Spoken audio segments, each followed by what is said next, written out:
We have a new initiative called MicroAssist, which is one of the ways that we can give back as consultants and help with the design of microinsurance products. Microinsurance is insurance that's aimed at the low-income market, predominantly in the developing world. Microinsurance tends to focus in several areas, one of which is agricultural cover for small farmers. Another is health coverage for people who need to see a doctor and maybe can't afford to. Other types of products that are quite useful are credit life. That's been very successful. So that means when somebody takes out a loan, if they die, then their loan will be covered by that insurance. These tend to be products that are sold even, say, in a supermarket, where they could buy a $2 funeral insurance policy that would cover them in the event that they lost a loved one, to give them a funeral that they otherwise wouldn't be able to afford.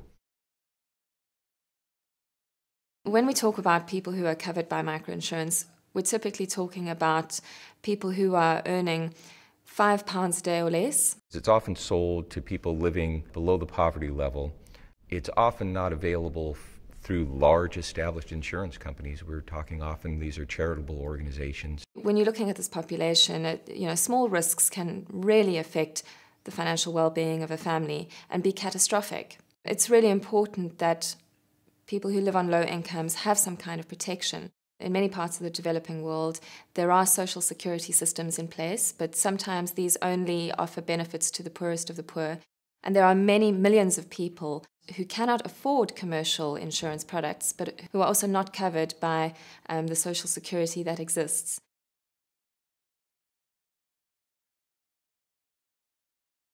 Well, with microinsurance plans, you have very little data, so you have to make a lot of assumptions. Pricing microinsurance is very difficult.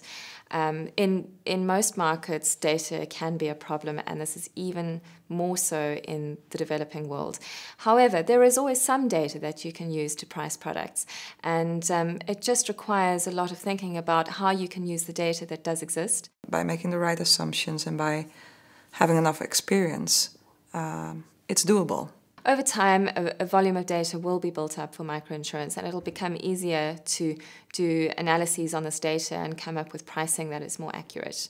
But the key with microinsurance is that you cover such vast groups of people, and this helps keep the volatility lower. I think that microinsurance can be profitable. If you think of the Walmart business model, for example, where you have very high volume, low margin business, that can be profitable if the strategy is done right. The key with microinsurance is to keep distribution costs low and to keep the products as simple as possible so as not to introduce too many extra costs into the product. I'm fascinated as to how I can use my actuarial training to help people in the developing world. And it's something that I find personally very gratifying to know that I can give back something. It's not just about insurance. Microinsurance is also about building solidarity between the people who are involved as members. It's interesting to see what you can do with the skills we within Milliman have, how you can use these skills to actually assist in these kinds of projects.